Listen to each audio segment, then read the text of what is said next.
중국에서 박스 오피스 1위 한 영화가 뭔지 아십니까? 장진호라는. 도대체 중국이 이 영화를 왜 만들었을까? 지금 중국이 공산화된 게 1949년이에요. 이제 신생국인 중국 공산당군이 1년 만에 대규모 병력을 여기에 밀어넣는다? 열악한 중국군이 세계 최강의 미군을 상대로 싸움을 결정했냐? 중국이 그렇다면 가장 큰 목표가 뭐였냐? 소련제 전투기의 확보예요. 소련이 미그 15 124대를 주면 우리가 참전한. 워낙 우리 군대 많으니까 뭐 한 100만 명쯤 갈아 넣어도 큰 문제 없다. 이런 생각.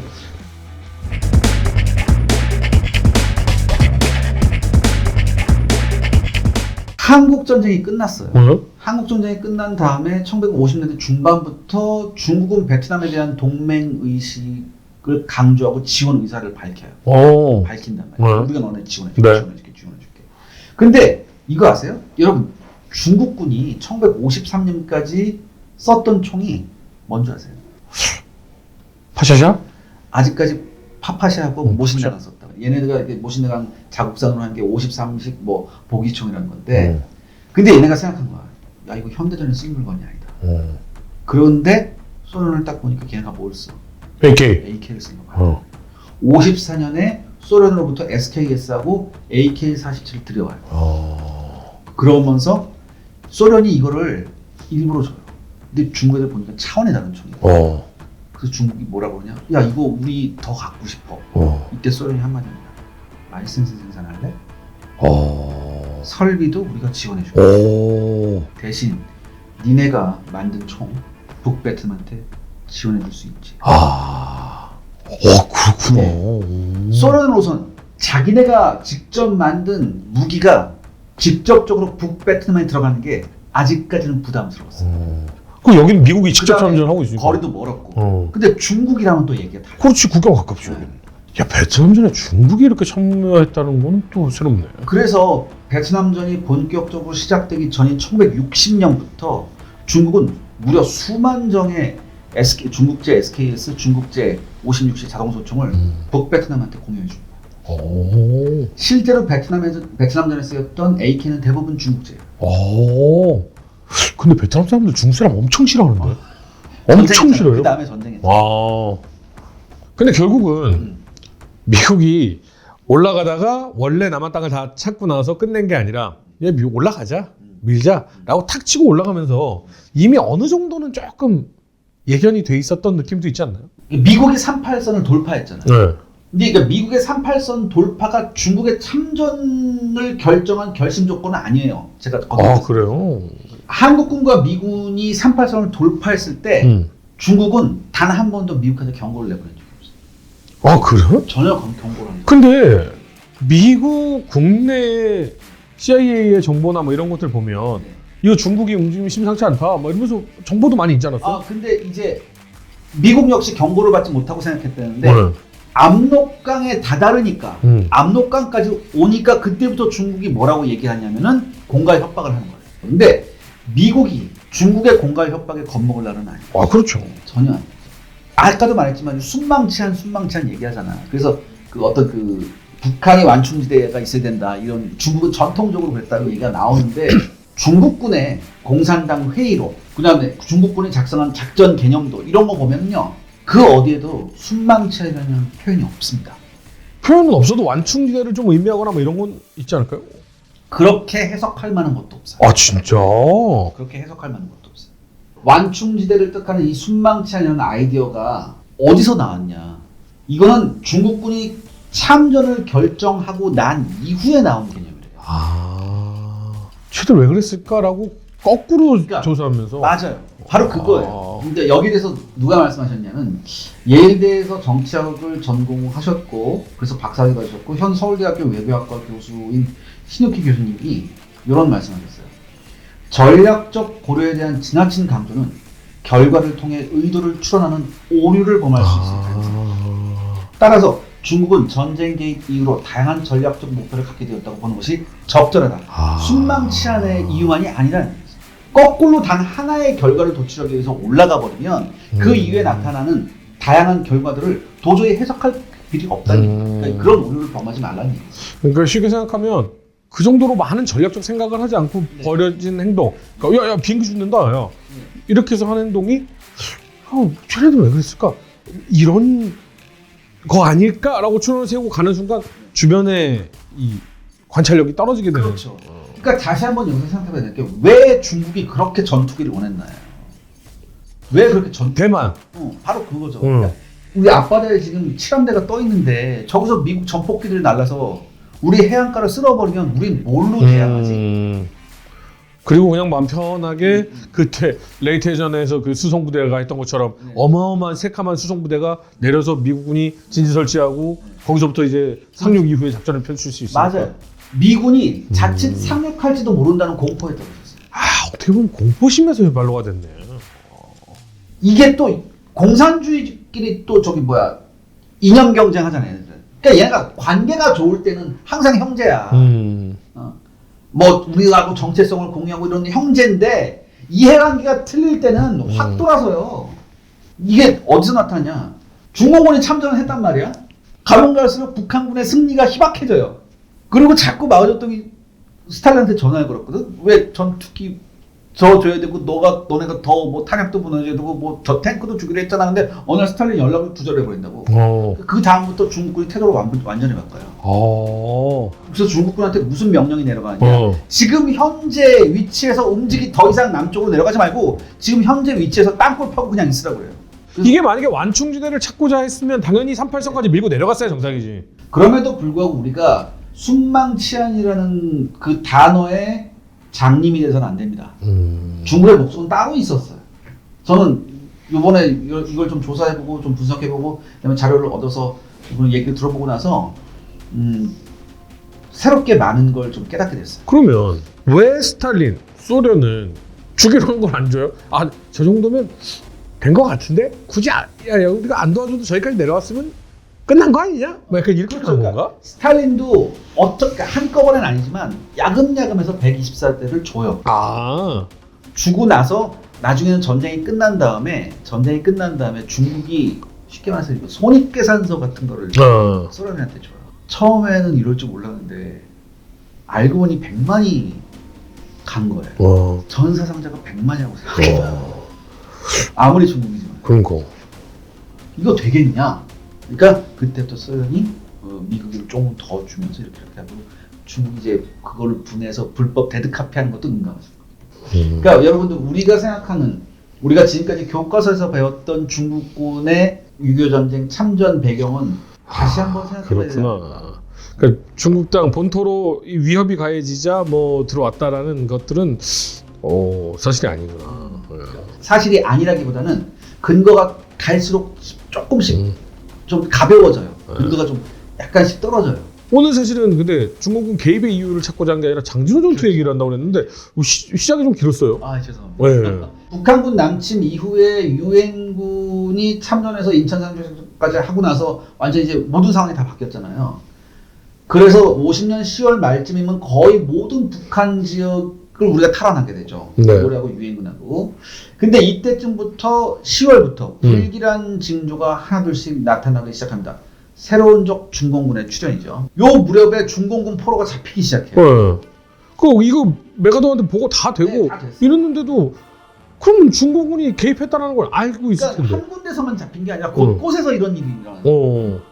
그리고 이윽고 소규모 중국군 부대가 유엔군을 공격하는 일이 잦아져요. 근데 이때 유엔군 사령관이 누굽니까? 메가더죠. 메가더가 이 문제를 애써 외면합니다. 이런 얘기를 해요, 메가더가. 중국군 온 거는 내가 아는데 쟤네 다 해봤자 6, 7만이다. 그리고 우리는 중국군이 개입하기 전에 빨리 전쟁을 끝나고 크리스마스는 집에서 보낼 수 있다. 저런 희망에 찬 메시지 던지면 대부분 안 좋은 일이 벌어져요. 근데 이게 사실 메가더로서는 나름 이유가 있었어요. 첫 번째, 일단 북한의 전토 정복이 코앞이에요. 그렇죠. 그 다음에 우리가 지금까지 계속 했던 말, 공산화된 지 1년밖에 안 된 나라가 우리 미군하고 싸우겠다고? 말도 안 된다는 얘기지. 쟤가 정신병자가 아닌 이상 그럴 리가 없다. 이렇게 생각을 했는데 11월 말에 중국군의 총공격이 시작됐어요. 그러니까 사실 이것도 중국군에 그냥 밀고 내려온 것도 아니고 작전까지 감행하면서 허리 자르기 하고 막 보고서 다 올라가고 일단 자, 어쨌든 완벽하게 메가더의 예상은 틀렸죠. 예. 물론 이때 온 중공군 수준이 형편없었어요, 사실. 이때 중공군이 무려 45만 명이었어요. 근데 갖고 있는 대포가 300문 달러 갖고 왔어요. 45만에 300문. 전차도 채 100대가 안 돼요. 소수의 소련제 전차 가져왔어요. 그 다음에 심지어 2차 대전 때 쓰던 미군 경전차, 일본군 경전차까지 끌고 왔어요. 이거는 네. 북한이 6.25 기습남침 했을 때 숫자보다도 적네. 예, 맞아요. 예. 그 다음에 심지어 소총이 부족해요. 총이 없어. 예, 그래서 상당수의 병력이 술탄만으로 무장하고 있었어요. 근데 문제는 뭐였냐? 엄청난 병력으로 왔는데 유엔군의 허를 찌르듯이 교묘하게 이동을 했어요. 야간에만 산비탈을 통해서 들키지 않게 교묘하게 이동을 했어요. 아니 근데 이때는 그래도 레이더도 발달했을 때고. 근데 이게 사람이라는 게 아무리 미군이고 세계 최강의 군대라고 하더라도 방심하면 끝이에요. 마음가짐이. 방심하면 끝이에요. 아니 비행기도 엄청 정찰하고 그랬을 텐데. 그때 또 겨울인데 11월 우리 11월하고 북한 11월 다르죠. 차원이 달라. 그러니까 항공 정찰이 잘 안 돼요. 그리고 낮에는 이동을 안 했다니까 항공 정찰 때문에. 밤에만 갔다니까. 대단하다. 그러니까 엄청난 대규모의 군대가 유엔군 코앞까지 온 거예요. 당시에 북한 지역에 있던 유엔군 다 합치면 17만 5천이에요. 와, 근데 3배가 온 거네. 근데 45만에다가 북한군 10만까지 있어요. 그러니까 55만 명이 바로 유엔군 코앞까지 온 거예요. 그러니까 완전 허를 찔렀죠. 그리고 전면적인 공격을 하니까 이 사람이란 게 특히 야간 공격을 할 때 조명탄 터트려 딱 봤는데 우리가 아무리 기억이 진짜 막 그 스타크래프트나 이런 거 보면 저글링 부대가 새카맣게 땅을 뒤덮고 막 달려오고 막 스타쉽 트루퍼스인가 그 영화도 보면 정말 새카맣게 뒤덮고 오잖아요. 그럼 압도적인 무기가 있어도 쫄긴 것 안 같아요. 돼요. 바로 그거예요. 공포가 하는 사람이다. 꽹과리 치고 피리 불고 막 나팔 불고 이러면서 중국군 특유의 고량주 한 잔 마시고 아편 먹고 오는 애들이야. 그래서 한국군하고 미군 역사상 손에 꼽히는 대패배를 당하죠. 그러니까 11월 말부터 12월 한 달 만에 거의 38선까지 후퇴버리는 어이없는 결과가 나온 거예요. 이게 압록강을 건너는 중공군입니다. 다리 같아 그냥. 다리가 있는 것 같아 압록강에. 그럼 여기에서 이 후퇴하는 과정에서 장진호 전투가 있었던 거죠. 네. 그러니까 이런 와중에도 이제 한반도를 봤을 때 서쪽에 있는 병력은 비교적 운이 좋았어요. 서쪽은 평지가 많으니까 네. 도로도 좀 발달했고 철도망도 있어서 그래서 강력한 기갑 전력도 투입했고 포병 화력을 동원해서 중공군한테 완전히 포위되는 거는 면했어요. 물론 뭐 엄청난 희생이 있긴 했죠. 그래도 퇴로가 막히진 않았단 말이죠. 네. 서부전선에서. 문제는 동부전선이었어요. 그 동부전선에서의 산악지대를 중심으로 전개했던 부대들이 있었어요. 그 중에서도 원산 쪽에서 상륙해서 들어갔던 부대가 미 해병대 병력, 이게 주력이에요. 그 다음에 미 7보병사단이고. 그러니까 이렇게 되니까 이제 이 마오쩌둥이 전보를 내려보내요. 그 동부전선에 갔던 중국군 부대가 제9병단이에요. 병력 12만. 45만 병원 중에 3분의 1을 그쪽으로 보낸 거야. 그리고 9병단의 책임자가 누구였냐면 숭스룬이래. 얘한테 뭐라고 전보를 주냐. 지금 동부전선에 있는 한국 수도 기계화 보병사단, 제3보병사단, 그 다음에 미국 제1해병사단, 미국 제7보병사단을 즉각적으로 파괴하라고 했어. 파괴가 무슨 뜻일까? 전멸시켜라. 격퇴가 아니에요. 이건 격퇴가 아니라 포착해서 섬멸해라. 포착해서 섬멸해라. 왜? 마오쩌둥이 무슨 생각을 했냐. 분명히 지금 어리버리한데 여기서 우리가 만약에 미군 2개 사단을 격파하고 그 2개 사단에서 수천 단위의 포로를 잡으면 이 전쟁이 일찍 끝난다. 그래서 여기에 있는 모든 연합군 세력을 격퇴가 아니라 파괴하라고. 이때 연합군 선두에 섰던 게 미 제1해병사단이에요. 네. 그러니까 중국군하고 어디서 싸워야 되냐면 개마고원에서 싸워야 돼.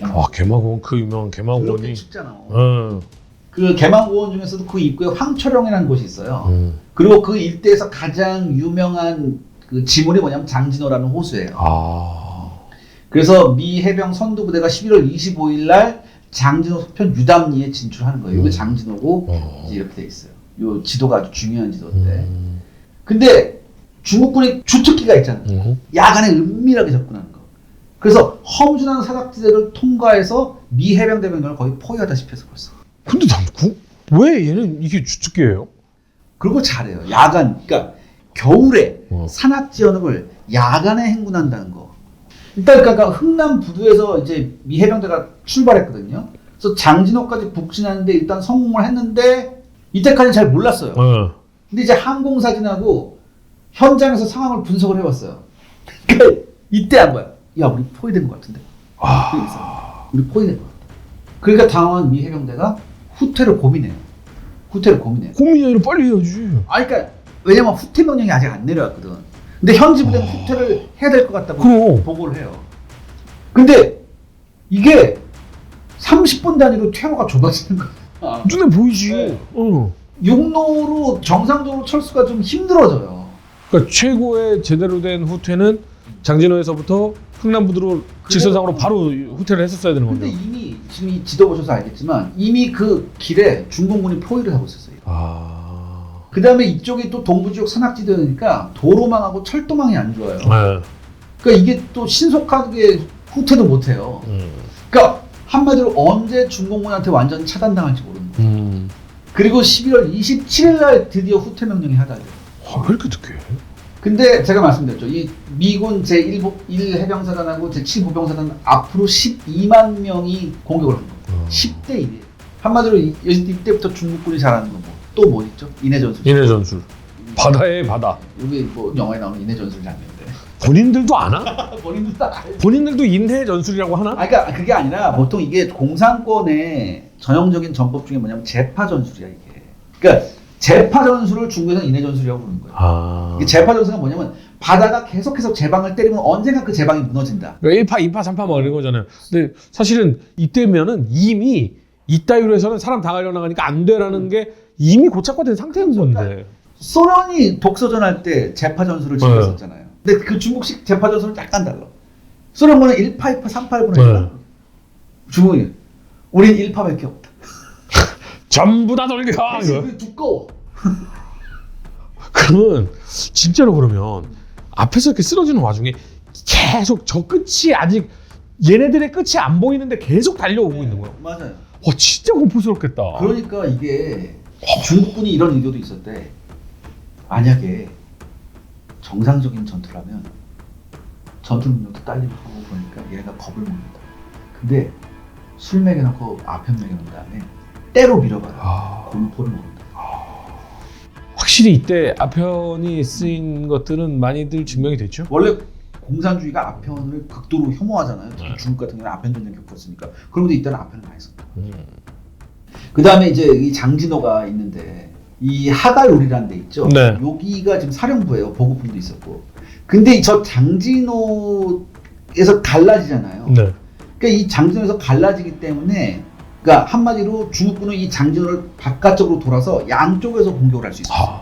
그러니까 이 장진호의 지형적 특성을 유리하게 이용한 게 중공군 쪽이었어요. 그치 전선이 넓어지고 양쪽으로 갈라지면 당연히 인원이 많은 쪽이 훨씬 더 유리할 수밖에 없죠. 그 다음에 또 하나 여기서 우리가 지도를 좀 있어요. 미 해병대함은 전통에 뼈대 있는 사단이잖아요. 그렇죠. 특히 1사단은. 네. 근데 맞긴 한데 이게 지금 언제입니까? 한국전쟁은 2차 대전이 끝난 지 5년 지난 시점이잖아요. 2차 대전이 끝난 다음에 바로 그러니까 여러분 모든 전쟁이 끝난 다음에 오는 게 뭐예요? 군축. 군축. 더 이상 무기가 필요 없잖아. 그러니까 있는 사람도 다 해체해버렸다고. 그러니까 미 해병대는 아예 해체될 예정이었어요. 그래서 최소한의 교육대만 태평양 쪽에 남겨놓은 상태. 그러니까 6.25 전쟁이 발발했을 때 해병 1사단이 왔을 때 거의 기관병들만 왔어요. 그러니까 기관병들이 오고 여기에다가 예비 보충력 신병들을 꾸겨 넣은 거예요. 그러니까 한마디로 2차 대전 때 미 해병 1사단이 아니라 새로 생긴 해병 1사단인 거예요. 그래도 이 부대들이 낙동강 전투, 인천 상륙작전, 그다음에 서울 시가전에서 전투를 경험했기 때문에 그래도 어느 정도 싸울 수는 있는 부대였어요. 그렇게 형편없지는 않았다고. 그러니까 장진호 근처에서 이 해병 1사단하고 이제 그 미백 보병 7사단이 붙었을 때가 한 2만 5천 정도 병력이 있었고 여기에 우리 국군 통역병이 110명 정도. 그다음에 한국 전투경찰 1개 중대가 현지를 지원하기 위해서 여기 같이 있었어요. 그래 봤자 뭐 4-5배 차이가 나는 절망이겠는데. 네. 와 삐리리리리 뭐 이러면서 막 12만 명이 달려오는데. 그러니까 중공군이 27일 밤부터 28일까지 미 해병대 16개 소총 중대 가운데 3개 중대를 전멸시켜버립니다. 그 다음에 고지를 속속 털어내요. 근데 이 중공군 3개 사단이 미 해병 1사단이요 3조각으로 분리시켜놨어요. 그래서 각 부대를 누담리, 하갈우리, 고토리에 각각 고립을 시켜요. 지도 한번 다시 보시면 가장 왼쪽 북쪽에 유담리, 하갈우리, 그러니까. 고토리에서 그 나눠 놓은 거예요. 인원이 부족한 상태에서 전선이 저렇게 넓어지고 네. 이 들어올 수 있는 공격할 수 있는 루트가 많아지면 네. 당연히 불리한 거는 인구가 그렇죠. 적은 쪽이죠. 예. 특히 중공군 이 58사단이 하갈우리를 포위해요. 가장 중요했잖아요. 그 사령부 위치했던데 보급기지 있고 연 이틀 인해 전술을 합니다. 근데 여기서 극적으로 막아내요. 극적으로 막아내요. 중공군도 엄청난 피해를 입죠. 그 다음에 이제 극동사령부에서 중공군 개입을 워싱턴에 보고를 해요. 그래서 워싱턴에서 메가더한테 연락을 하고 메가더도 바로 연락을 받자마자 철수를 하라고 승인을 해줍니다. 와, 메가더답지 않네. 27일 이때부터 연합군 사령부가 전면적인 철수 계획을 수립합니다. 그럼 그건 가짜예요? 메가더가 거기다 핵 쏴! 그 얘기는 진짜예요. 메가더가 뭐라고 그랬냐면 이 난국을 타개할 수 있는 유일한 방법은 궁극의 전략무기를 쓰는 거예요. 트루만이 하와이로. 또 하와이에서 만났구만. 내가 다른 건 모르겠는데 그거는 내가 맞다. 근데 메가더가 했잖아. 왜? 그거? 한 번 했잖아. 그래서 이런 거죠. 너 내가 대통령 되면 너 내가 가만한 거야. 진짜. 아무튼 이 하가루리가 되게 중요한 데였잖아요. 네. 여기를 방어하고 있었던 게 해병 1년대 3대대가 맡고 있었는데 여기에 또 잡다한 병력이 많았어요. 그러니까 뭐 육군 병력도 있었고 이 해군 병력도 있었고 그다음에 한국군도 있었어요. 근데 보급기지가 있는 곳이었으니까. 뭐 그렇게 합쳐서 한 4천 명 정도가 있었는데 미 해병 3대대 대대장이었던 리치 중령이 통합 지휘관을 맡았어요. 근데 하가루리 전면 방어선이 2,200m, 2km로 넓어요. 4,000명으로 2km가 넘어가면 이건 뭐 그냥 띄엄띄엄 서 있는 거네. 그러니까 이거 어떻게 그래서 후방에서 포병 화력을 하나 끌고 왔다고. 근데 중공군은 꼭 밤에 공격을 해. 밤 10시부터 자정까지 중공군 59사단 중에 172연대가 다시 한번 이대 전술을 합니다. 빼가라고 앞에 하면 눈이 잘 보이나? 모르겠어. 근데 이 172연대가 방어라인을 돌파해요. 그래서 사단장 숙소까지 기관 총탄이 나와요. 근데 이때 물론 172연대가 전부 다 돌파한 게 아니고 일부 부대가 돌파했어요. 근데 야간에 일부가 왔는지 다 왔는지 어떻게 그럼요. 한 군데에서 무너져서 뒤쪽에서 소리가 들리면 패닉 상태가 되는 거니까. 그럼 보통 훈련이 안 돼 있는 애들은 뭐냐면 도망가죠. 근데 자정 0시 30분경에 무슨 일이 있었냐. 미군이 무서운 게 공병하고 운전병들까지 불러 모아요. 딱 50명을 딱 불러서 이 예비대한테 자동소총을 준다고. 뭐 BAR하고 뭐 M3 기관총 딱 준 다음에 너네가 지금 반격부대다. 그러니까 운전병하고 50명이? 공병들이 뭐라고요? 이거 뭐 스파르탄인데? 우리가 왜요? 왜 우리가요? 너네밖에 없어. 그래서 근데 가.